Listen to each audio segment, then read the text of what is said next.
चलिए अपने आत्मा के ज्ञान और ध्यान की ओर।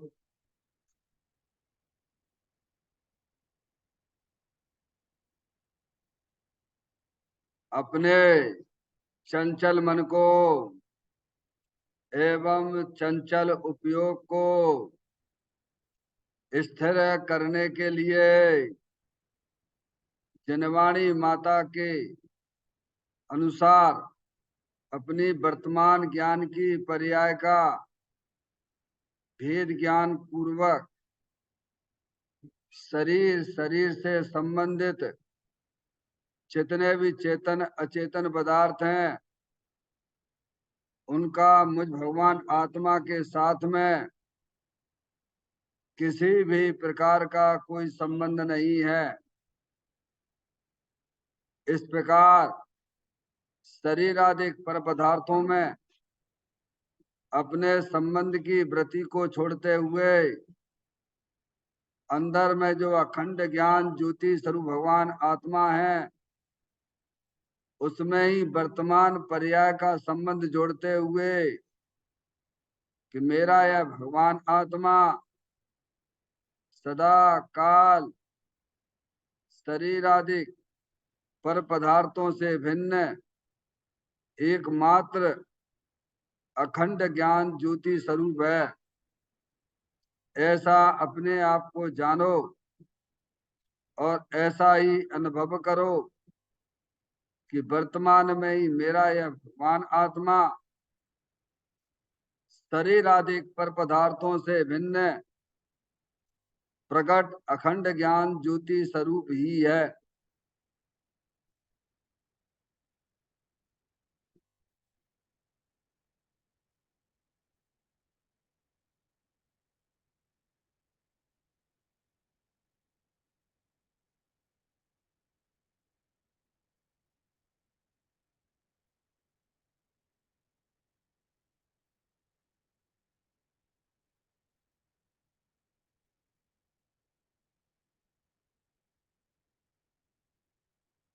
इसी प्रकार से संसार अवस्था में आत्मा की पर्याय में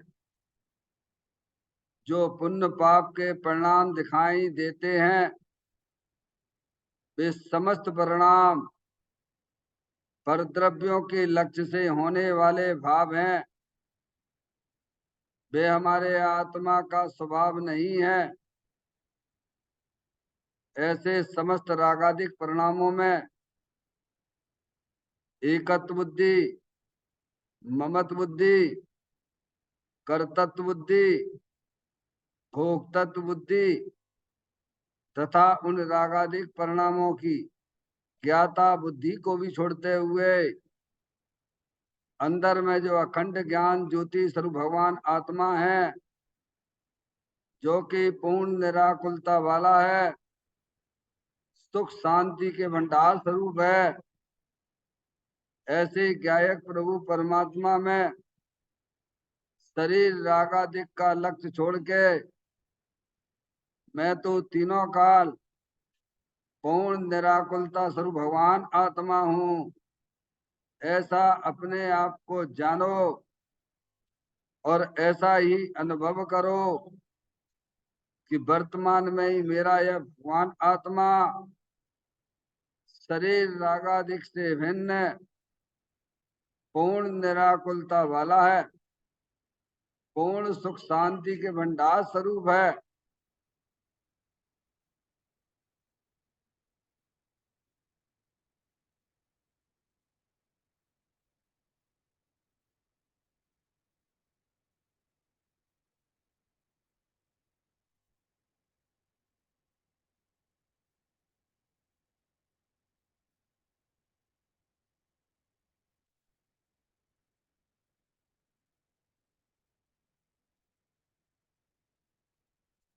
इसी प्रकार से संसार अवस्था में आत्मा की पर्याय में जो पर के लक्ष्य से होने वाला ज्ञान है वह परलक्षी ज्ञान भी हमारे आत्मा का स्वभाव नहीं है।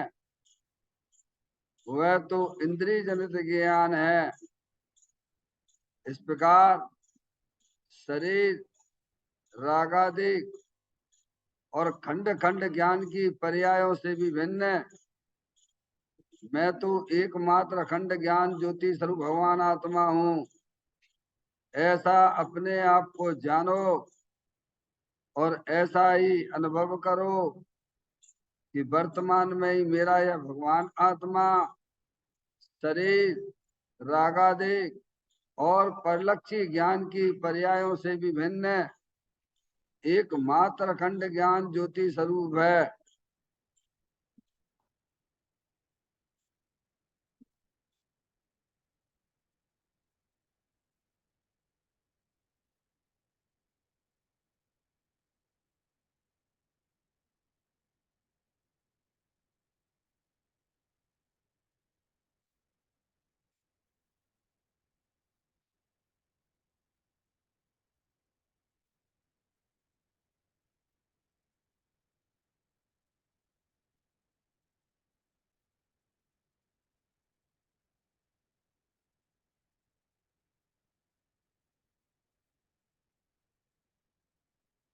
द्रव कर्म, भाव कर्म, नौ कर्म रहित शुद्धात्म स्वरूपो हम।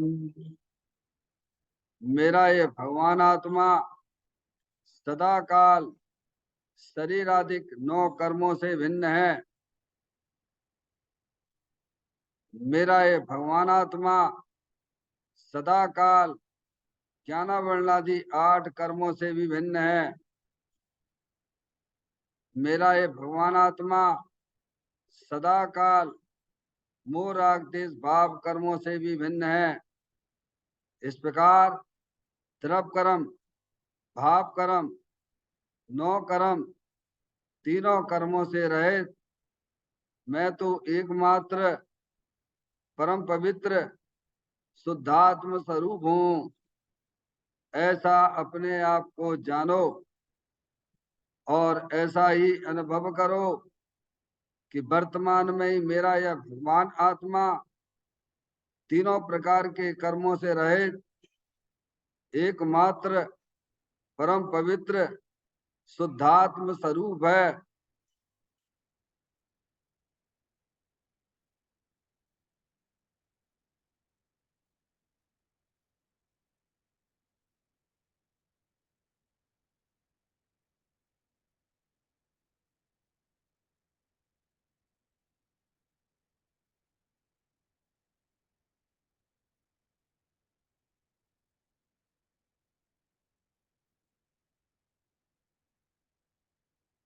ओम नमः सिद्धेभ्या। ओम नमः सिद्धेभ्या। ओम नमः सिद्धेभ्या। चिंतामणि सम स्वयं का चैतन्य तत्व महान है। निज का करूं मैं चिंतवन, निज का करूं श्रद्धानु में। शुद्धात्मा ही देव है जो गुण अनंत निधान है। मैं स्वानुभव में देख लूं आत्मा स्वयं भगवान है। मैं स्वानुभव में देख लूं आत्मा स्वयं भगवान है। हिम्मण झाण परेठिया कम कलंक डैवी। अप्पा लद्दऊ झेण परूं ते पर मपड़वेवी। सब करम मल्लिका नाश करवर प्राप्त कर निज आत्मा। जो लीन निर्मल ध्यान में नम कर निकल परमात्मा, सब नाश कर घन गात रे, अंत पद को पा लिया। कर नमन उन जिन देव को यह काव्य पथ अपना लिया।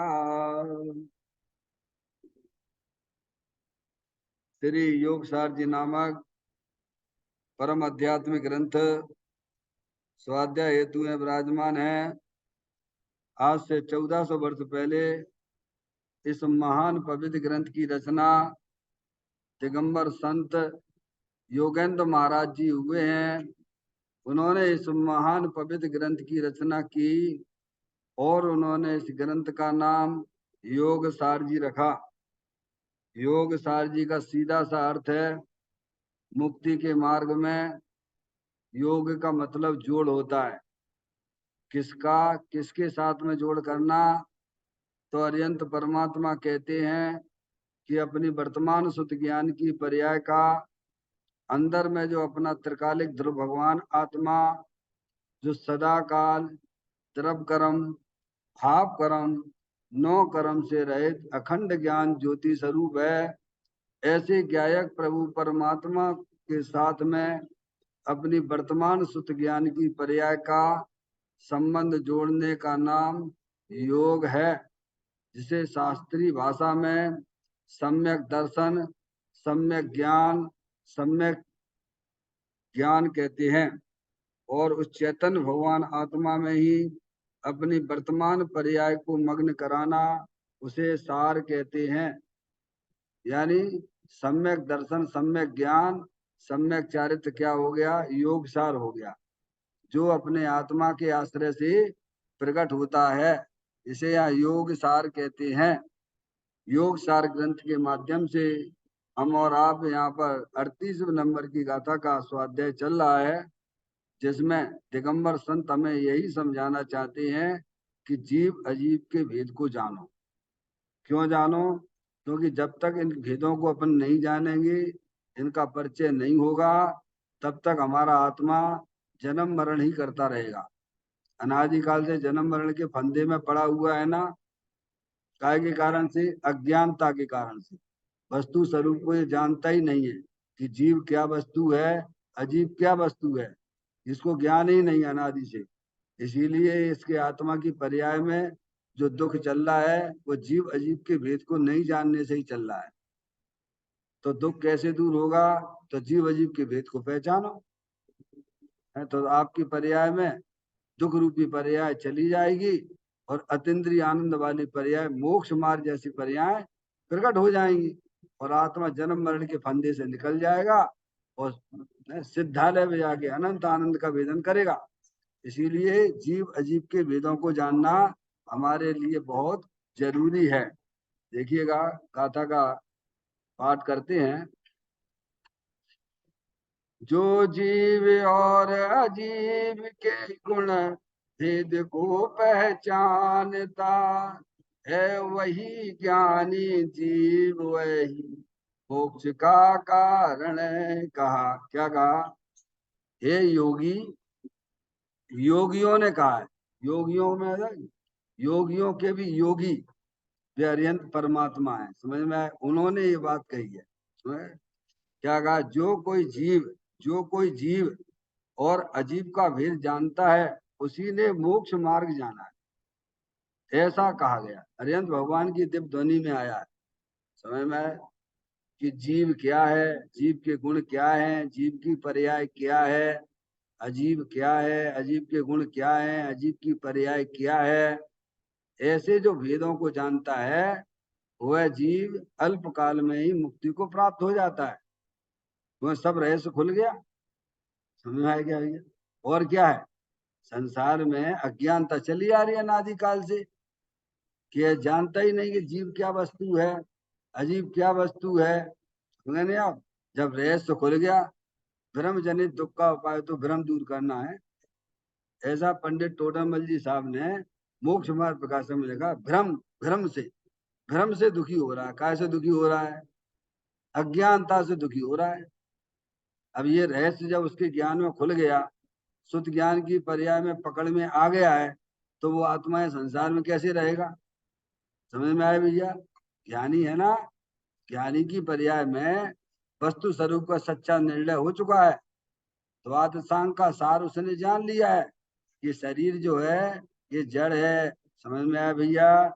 अंदर जो कर्मों की सूक्ष्म रचना है वह भी जड़ है, और अंदर में पर्याय में जो रागादिक परिणतियां होती हैं वे सब काल्पनिक हैं, आश्रव तत्व है, दुख रूप है, और उसके पीछे अंदर चेतन भगवान आत्मा वितराग आनंद मूर्ति स्वरूप है, जिसके ज्ञान में इस प्रकार का ज्ञान जच गया है, जम गया है।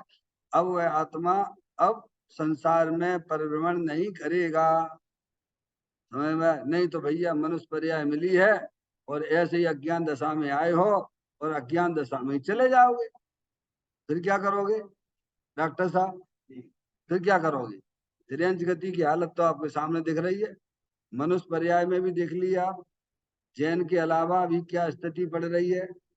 समझ गए? सारी दुनिया पागल हो रही है, भगवान भी नहीं जानते भगवान क्या चीज है। ये तो हमारे आपके पुण्य की वजह से ये सब बातें यहाँ पूज्य गुरुदेव श्री के माध्यम से काफी अच्छा खुलासा हो चुका है। इसीलिए हमें इस मनुष्य पर्याय में अपना कीमती समय समय मनुष्य पर्याय का कीमती समय हमें वस्तु स्वरूप को जानने में लगाना चाहिए, क्योंकि इसके जाने बिना, इसको पहचाने बिना हमारी आत्मा का कल्याण ही नहीं होगा। कल्याण तो बात की बात है, पर्याय में होने वाले दुखों का भी अभाव नहीं होगा। समझ में आया भैया? तो ये कहते हैं जो जीव और अजीब का भेद जानता है उसी ने मोक्ष मार्ग जाना। अज्ञानी कुछ पता नहीं है, ना तो मोक्ष मार्ग का पता है और ना ही संसार मार्ग का पता है। किसे संसार कहते हैं, किसे मोक्ष कहते हैं। वो तो देख ही कहता है भगवान मुझे मोक्ष दीजिए, जैसे भगवान ने इनका मोक्ष लेके रखा हुआ। आप नहीं बोलते हो पूजा में पार्श्वनाथ देव शिव, क्या भगवान आगे क्या बोलो है? पार्श्वनाथ देव शिव आपकी करूं सदा, दीजिए निवास मोक्ष। क्या भगवान के पास ऐसे इनका मोक्ष हो? डॉक्टर साहब कितनी अज्ञानता चल रही है बोलो। समझ में आए भैया? नहीं, भगवान के पास तुम्हारा क्या है? भगवान भगवान परतरफ है। समझ में आया है कि नहीं? परतरफ आपका दुख है तो आप हमें दे सकते हो, दुख क्या व्यवस्था है ऐसी क्या? अथवा आप सुखी हो रहे हो तो आप सुख दे सकते हो क्या? ऐसे भगवान भी परतरफ है। समझ में आया भैया? एक तरफ दूसरे तरफ को कुछ लेने देने की व्यवस्था नहीं है भगवान। समझ में आया? सब तरफ अपने में रह के अपना परिणमन करते हैं। तो अज्ञानी जीव ना तो मोक्ष मार्ग को जानता है और ना ही संसार मार्ग को जानता है। अरिहंत परमात्मा ने कहा है कि आत्मा की पर्याय में जो बीतराग रूप परिणति प्रकट होती है अपने आत्मा के आश्रय से, उसे मोक्ष मार्ग कहते हैं। क्या भगवान? और आत्मा की पर्याय में जो विभाव रूप परिणति है वही वास्तव में आत्मा का संसार मार्ग है। क्या भैया किसको पता है? अज्ञानी तो क्या घर गृहस्थी को, दुकान मकान इनको सब संसार माने बैठा हुआ है। ना तो उसे संसार का पता है और ना उसे मोक्ष का पता है, ना उसे संसार मार्ग का पता है और ना मोक्ष मार्ग का पता है। समझ में आया? ये तो ज्ञानी ने जिनवाणी माता के माध्यम से अपने ज्ञान की कसौटी में इस तत्व को कसा है, तो वह समझता है कि संसार मार्ग क्या है और मोक्ष मार्ग क्या है। समझ में आया भैया? ये खुलासा यहाँ हुआ है। देखिएगा इसकी कुछ अंतिम चर्चा की तरफ अपन चलेंगे आज, तो देखते हैं कितना हो जाए।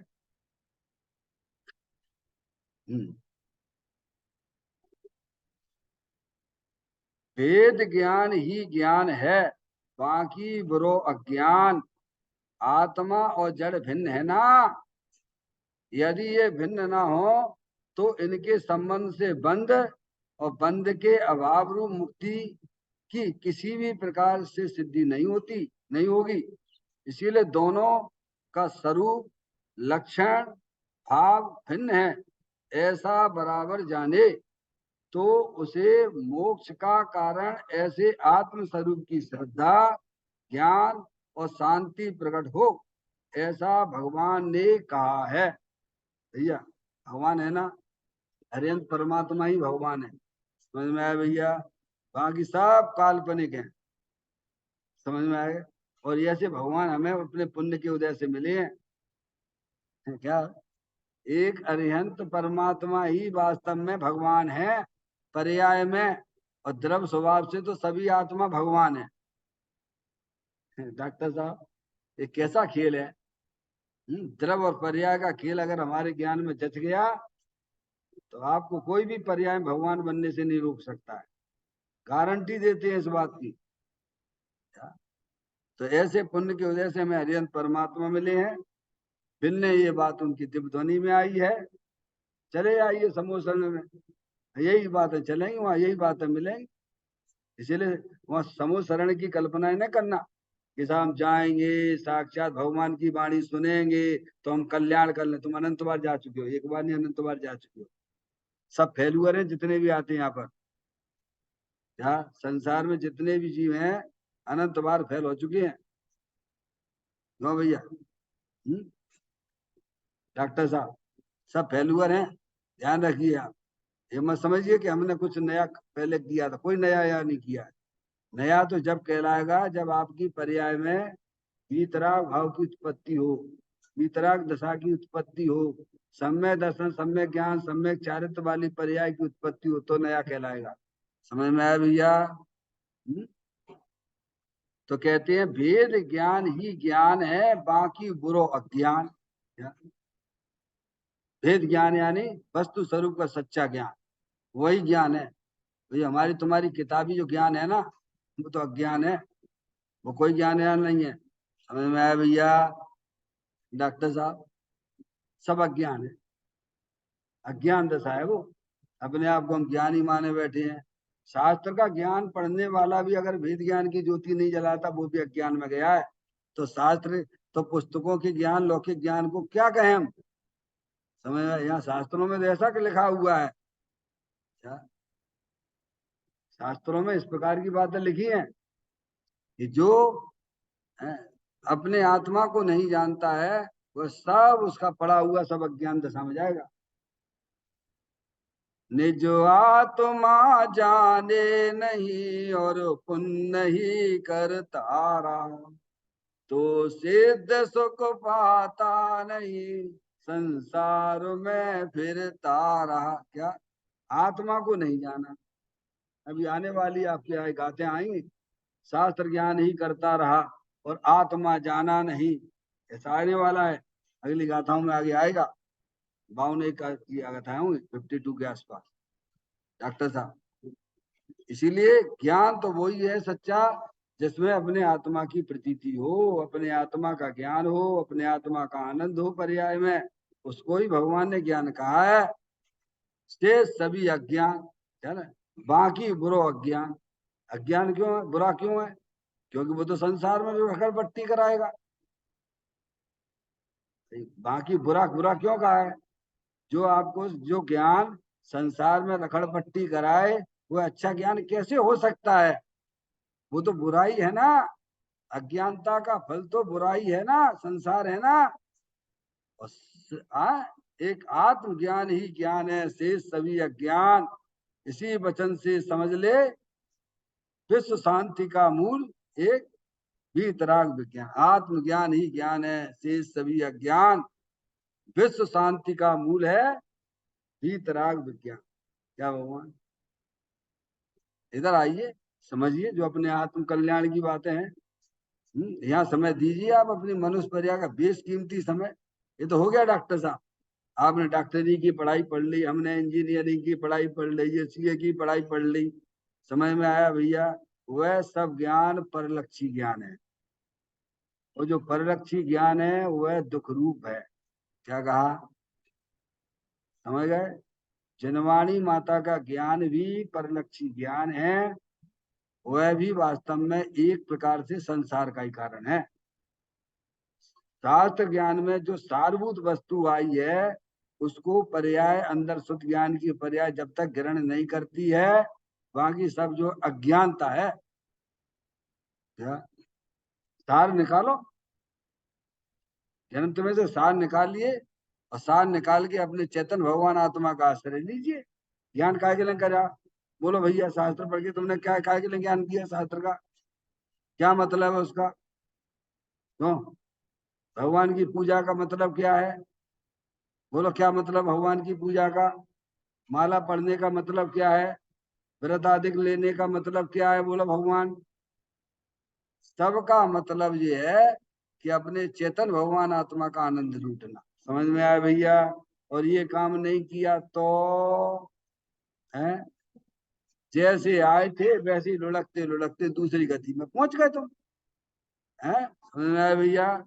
इसीलिए यहाँ कहते हैं वेद ज्ञान, वेद ज्ञान नहीं, सम्यक ज्ञान। कल मैंने आपको बताया था, आचार्य अमृतचंद देव ने 131वें नंबर की गाथा में लिखा है ना, कलश में, संवर अधिकार में, भेद विज्ञानता सिद्धा सिद्धा एक केचन। जितने भी जीव सिद्ध पर्याय में हुए हैं सब भेद विज्ञान के प्रताप से ही समझना चाहिए। और जितने ही जीव संसार में रखड़पट्टी कर रहे हैं सब भेद विज्ञान के अभाव में कर रहे हैं। समझ में आया भैया डॉक्टर साहब? भेद विज्ञान के अभाव में कर रहे हैं। कल आपको बताया था नहीं, इसी में अंतिम लाइन आई थी ना, अपन ने पढ़ी होगी, देखो। इसीलिए इनका ज्ञान बराबर करना यही मुक्ति का कारण। मुक्ति का कारण क्या बताया? भेद ज्ञान। ऊपर वाली लाइन, इससे ऊपर वाली लाइन कल की पढ़ रहा हूं। मुक्ति का कारण भेद ज्ञान है। मुक्ति का कारण शुभ राग नहीं है भगवान। अशुभ राग की तो बात ही क्या करना। दुनिया सारी क्या मुक्ति कारण माने बैठी है? बोलो। आप शास्त्र पढ़ते हो तो आपको समझ में आती है, जो शास्त्र पढ़ते नहीं है वे बस यही भगवान की पूजा करो, भक्ति करो, अणुव्रत ले लो, महाव्रत ले लो। डॉक्टर साहब, सारी दुनिया शास्त्र नहीं पढ़ते हो ना, है उसमें आप समझते ही नहीं। यहाँ तो स्पष्ट लिखा हुआ है, इनका ज्ञान बराबर करना, जीव अजीब का ज्ञान बराबर करना। क्या? ये पूरा ग्रंथ गाथा जो पूरी होने जा रही है, तो जीव अजीब का मतलब समझे कि नहीं समझे पहले? डॉक्टर साहब, इतना खाता खोल के चलिए जीव और अजीब के संबंध में। जीव, भगवान ने ये कहा है, तीनों काल एक रूप रहने वाली वितराग आनंद मूर्ति स्वरूप भगवान आत्मा ये जीव है। समझ में आया भैया? शरीर, शरीर से संबंधित जितने भी चेतन अचेतन पदार्थ है वे सब अजीब हैं। वे अजीब जो हैं जिनमें ज्ञान दर्शन नहीं है वे तो अजीब हैं ही, पर मेरी आत्मा को छोड़कर जितने भी चेतन पदार्थ हैं वे भी अजीब हैं, क्योंकि उनसे भी आपके कोई प्रयोजन की सिद्धि नहीं होती है। जैसे अजीब से अजीब से आपके प्रयोजन की सिद्धि नहीं हो सकती है, ऐसे ही जो परिद्रव्य जीव हैं उनसे भी तुम्हारी सिद्धि नहीं होगी। इसीलिए वे भी चेतन भी अजीब हैं। समझ में आया? पहला खाता अजीब का। जीव अंदर त्रिकालिक ध्रुव भगवान आत्मा जो सुख शांति के भंडार स्वरूप वस्तु है उसे भगवान जीव कहते हैं। समझ में आया? और अजीब किसे कहना? पहले खाते में पहला खाता खोलो, अपने आत्मा से छोड़कर, अपना आत्मा त्रिकालिक ध्रुव भगवान आत्मा को छोड़कर शरीर, शरीर से संबंधित जितने भी चेतन अचेतन पदार्थ हैं वे सब अजीब हैं। पहला। दूसरा खाता अजीब का, डॉक्टर साहब, अंदर जो कर्मों की सूक्ष्म रचना है वह भी अजीब है। अब यहाँ आ जाइए अंदर। अंदर है ना, कर्म है ना, अनादिकाल से आत्मा के साथ में चले आ रहे हैं ना भगवान, है वह भी अजीब है। तेजस वर्णा, तेजस और कार्बन वर्णा, ये दो दो आ रहे हैं ना, अनादिकाल से साथ में चले आ रहे हैं ना, कर्म की रचना। ये देखिए अच्छे समझ, ये समझ में आया? वे भी अजीब हैं, जानने देखने की शक्ति से रहित हैं। 2 नंबर। तीसरा नंबर अजीब का, आत्मा की पर्याय में जो पुण्य पाप के परिणाम होते हैं, जो शुभाशुभ भाव होते हैं वे भी अजीब है। ये तीसरा खाता खुल गया अजीब का। तीसरा खाता अजीब का। समझ में आया भैया? शरीर, शरीर से संबंधित जितने भी चेतन अचेतन पदार्थ है वे सब अजीब। ये ज्ञान वर्णादि 8 कर्म वे भी अजीब। दूसरा तीसरा खाता पुण्य पाप के परिणाम जो आश्रय भाव है काल्पनिक कल्पना करती रहती है। ये लड़का मेरा है, लड़की मेरी है, दुकान मेरा है, क्या मैं ऐसा करूंगा वैसा हो जाएगा, ये हो जाएगी, क्या सब समझ में आती है? ये सब काल्पनिक भाव हैं, ये भी सब अजीब। यहाँ हो रहा है, ये देखो ये हो रहा है, ये देखिए आप समझ आया? ऐसे भगवान की पूजा करेंगे, भक्ति करेंगे, माला जपेंगे तो हमारा कल्याण हो जाएगा। वे कहते कहां से हो जाएगा, ये तो तुम्हारी जाति के नहीं, पात के नहीं, भगवान अभी आने वाला है। तीनों बातें। तीसरा खाता खुल गया जीव का। चौथा खाता, चौथा खाता अजीब का है, अपनी आत्मा में जो आत्मा का लक्ष्य करके जो बीतराग भाव की उत्पत्ति होती है वह भी परभाव है, परद्रव्य है। क्या कहा? उससे भी हमारे आत्मा की आत्मा का लाभ नहीं मिलता, उससे भी डॉक्टर साहब। केवल ज्ञान आदि की पर्यायों को शास्त्र में नियम सारजी में परभाव परद्रव्य कहा है। किसको? छायक भाव को भी परद्रव्य परभाव कहा है।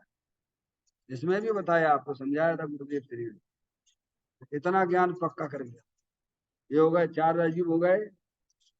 उससे क्या है, वो तो एक समय की पर्याय है, आने जाने वाली। उधर देखोगे तुम्हारा फिर आत्मा, वो तो आने जाने वाले पे, जैसे आश्रम आने जाने वाली पर्याय है, ऐसे ही आत्मा के लक्ष्य से जो बीतराग भाव की उत्पत्ति होती है वो भी परद्रव्य है, प्रभाव है, आने जाने वाली पर्याय है, वह भी अजीब।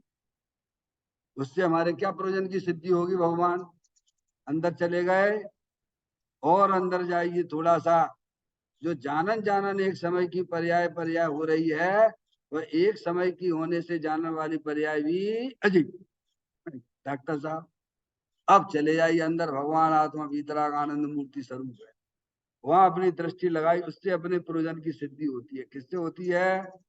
कहाँ कहाँ से उपयोग हटाना, बोलो भगवान समझ में आता है? अध्यात्म किसे कहते हैं? अध्यात्म बहुत बढ़िया विद्या है भैया, समझ में आए भैया? डॉक्टर साहब कला 72 पुरुष की तामे 2 सरदार, एक जीव की जीविका और एक जीव उद्धार। जीव की जीविका की भी तुम चिंता मत करो, वे तुम्हारे पुण्य के उदय से सहज बन जाती हैं। तुम तो अपने आत्म कल्याण की जन्म मरण का अभाव कैसे हो इसकी विद्या सीखो, उसे अध्यात्म विद्या कहते हैं। समझ में आया भैया? तो अंदर जो त्रिकालिक ध्रुव भगवान आत्मा जानने जानने की पर्याय से भी भिन्न।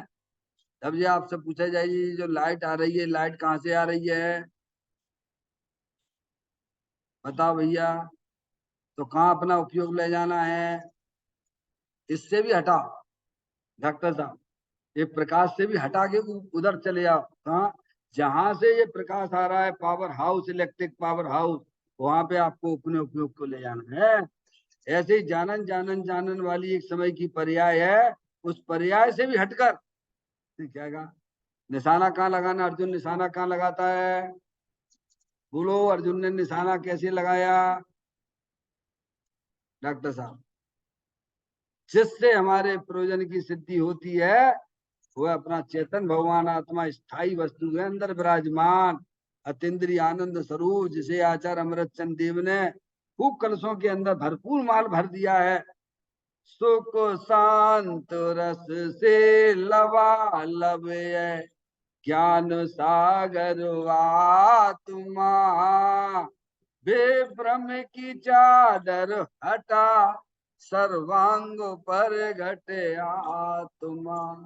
हे बाप जन इस लोक के सब एक साथ नहाइए, इसे ही अपनाइए, इसमें ही मग्न हो जाइए। किसमें मग्न होने के लिए बोला आचार्य अमृतचंद देव ने?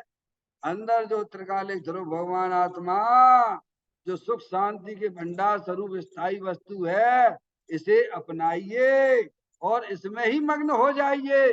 क्या भगवान, ये भगवान का आदेश है, ये अरिहंत परमात्मा का आदेश है, ये दिगंबर संतों का आदेश है, और जिनवाणी माता हमको ये सिखाती है। क्या कहा? तो ये हमारी पूजा वूजा का क्या होगा? तुम छोड़ दो, बाकायदा की बात है।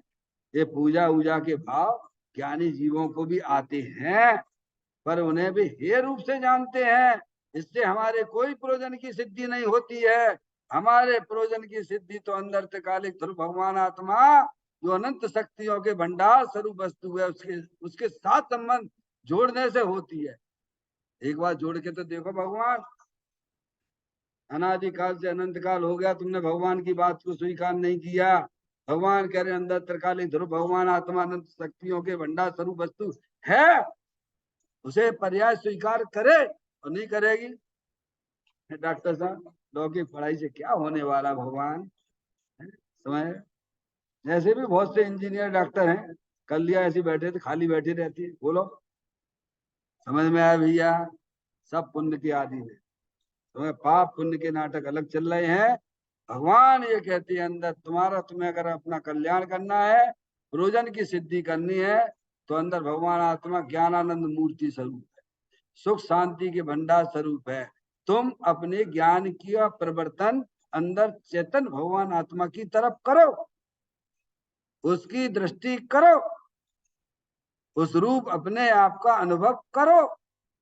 अपने आप को शरीर रूप से ना देखो, अपने आप को कर्म रूप से ना देखो, अपने आप को रागादिक रूप से भी ना देखो, अपने आप को एक समय की पर्याय रूप से भी ना देखो। मैं तो अंदर अविनाशी वस्तु चेतनेश्वर हूँ, इस राग इस प्रकार से स्वीकार करो। तो ये है सच्चा ज्ञान। ये ज्ञान का प्रताप यहाँ तक आता है। तो मैंने अब तो कहते हैं वेद ज्ञान ही ज्ञान है, बाकी बुरो अज्ञान। बुरा पढ़ाई लिखाई सब काय में गई तुम्हारी, परलक्षी परिणाम होने से वो आत्मा के लिए बुरा है भगवान, समझ में आया?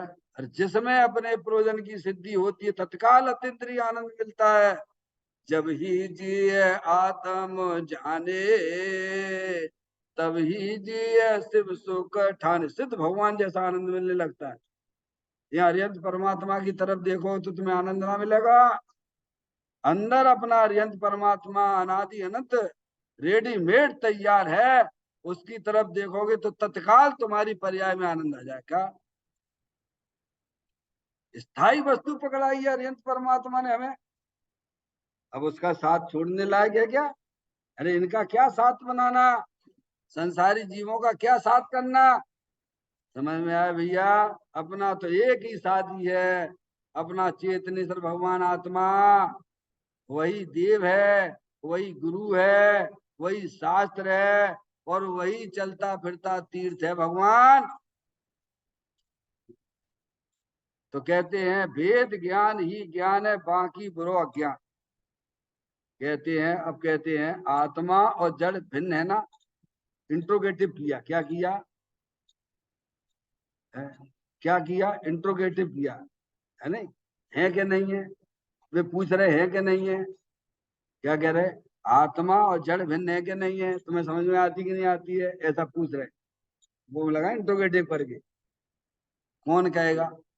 अरे जानने देखने वाली चेतन आत्म वस्तु वो आत्मा है भगवान, शरीर जड़ है। समझ में आया भैया? कौन ऐसा मूर्ख होगा कि जो कह दे कि हाँ नहीं, नहीं है? समझ गए ना? है तो कैसे आप कह दे? यदि ये भिन्न ना हो तो इनके संबंध से बंध और बंध के अभाव रूप मुक्ति किसी भी प्रकार से सिद्ध नहीं होगी। क्या कहती है? ये अनादिकाल से शरीर और आत्मा का संबंध चला आ रहा है। कल जैसे बताया था, दूध जो है उसमें अनादिकाल से पानी चला आ रहा है, वो किसी ने मिलाया नहीं है। जो हम लेके आते हैं दूध, यहाँ गाय से निकलवा के लाते हैं ना, उस दूध में भी पानी है। कब से? अनादि से। दूध अलग है और पानी अलग है। समझ में आया भैया? अब अनादिकाल से बादाम है, बादाम का ऊपर छिलका अलग है और उसके अंदर वाला छिलका भी अलग है और मिगी अलग है। कब से? सब अनादि से ही है। समझ गए नहीं आप? और अलग ना होते, समझ गए, तो फिर अलग कैसे दिखते? और खाते क्या हो? लौकिक में बहुत समझदार है अज्ञानी जीव, वही चीज खाएगा जो खाने वाली है, और धर्म के नाम पे मूर्ख बना हुआ है। क्या कहा डॉक्टर साहब? धर्म के नाम पर मूर्ख बना हुआ है। देखो तो कितनी गजब का खेल हो रहा है।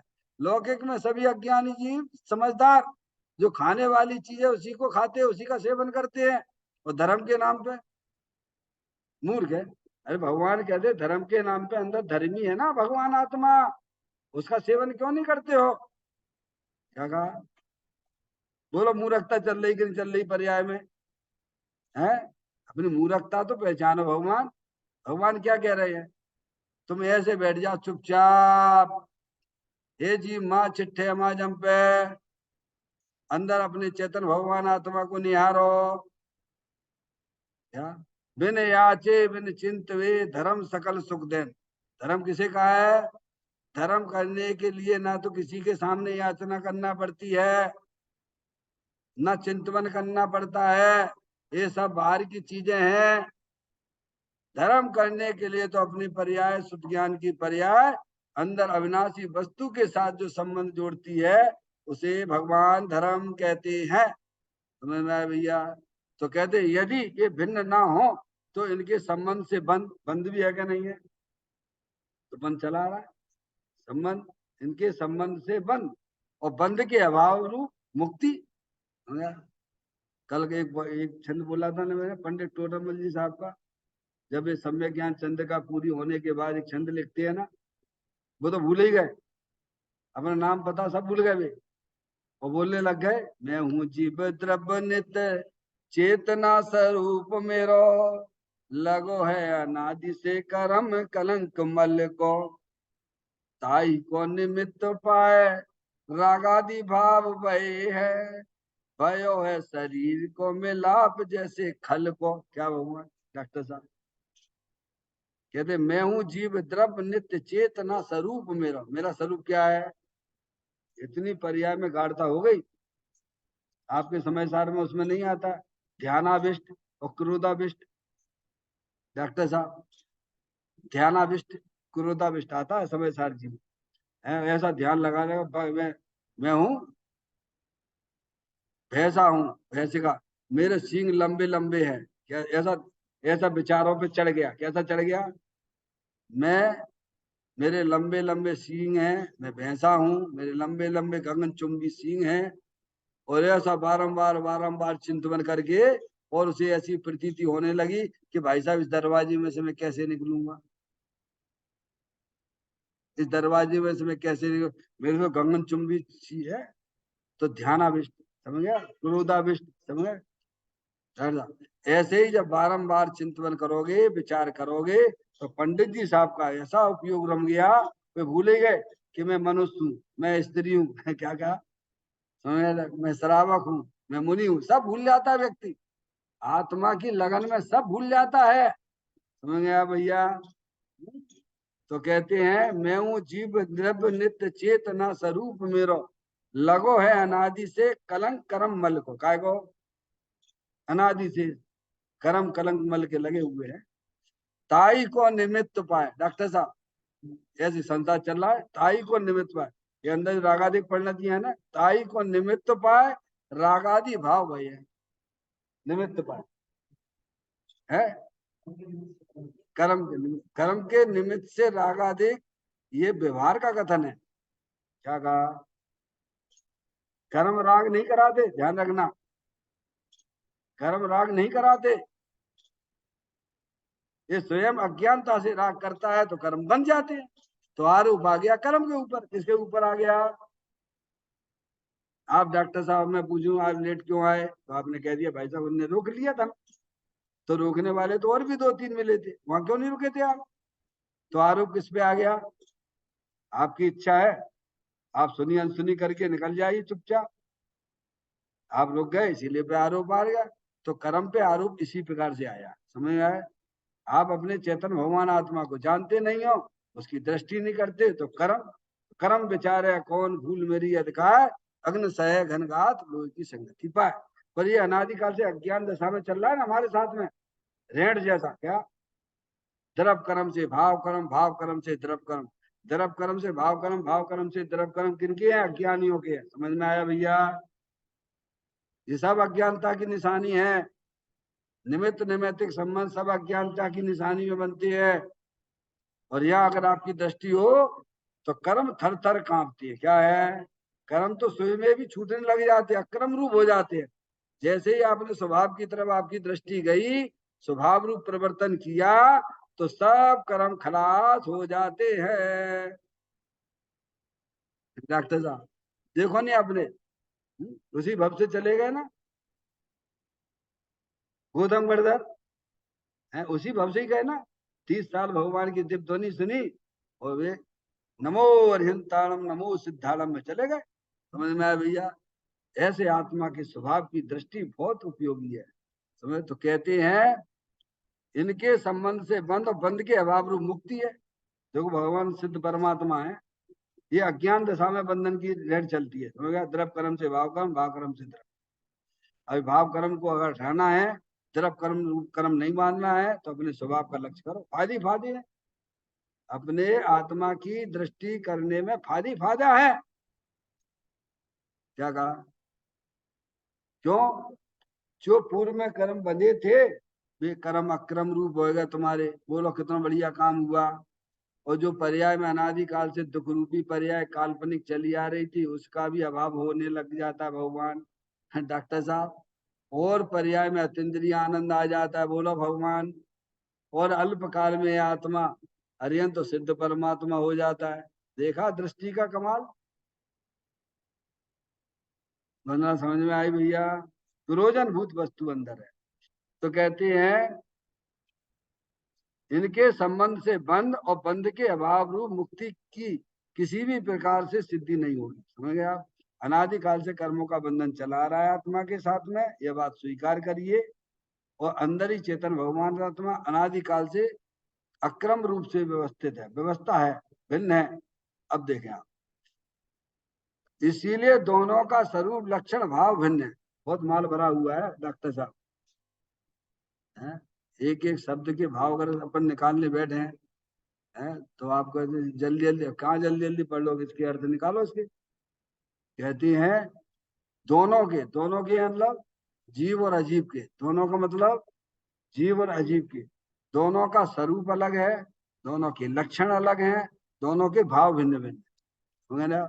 चेतन भगवान आत्मा स्थायी वस्तु है, आत्मा जो वस्तु बताया गया, ठीक है, उसका स्वरूप अनादि अनंत एक रूप वस्तु है, ये उसका स्वरूप है। स्वरूप है, स्वरूप, स्वरूप का मतलब, स्वरूप का मतलब क्या है? जे स्वरूप समझे बिना पामे दुख अनंत, समझाऊं ते पद नमो श्री सतगुरु भक्तु। स्वरूप यानी रूप आकार, वितराग आनंद स्वरूप, स्थायी वस्तु अंदर, वो आत्मा है। ठीक है? और इसका अजीब का जड़ है। कैसा है अजीब? देखो स्वरूप के अंदर सब निकाल लेना जो आपको बताया ना, इतना ऊपर से चलाना। अजीब जीव अजीब के भेद के ऊपर चल रही ना बात अपनी। जीव का खाता अलग किया, अजीब का खाता आपने अलग किया। ठीक है कि नहीं? तो अजीब ये जड़, ये जड़ है। शरीर आदि पर पदार्थ जड़। ठीक है? और फिर जड़ किसको कहा आपने? ये इसका स्वरूप भी अलग है, आश्रव। समझ गए? शरीर आ गया, फिर उसका आश्रव का स्वरूप क्या है? ये भी जड़ है।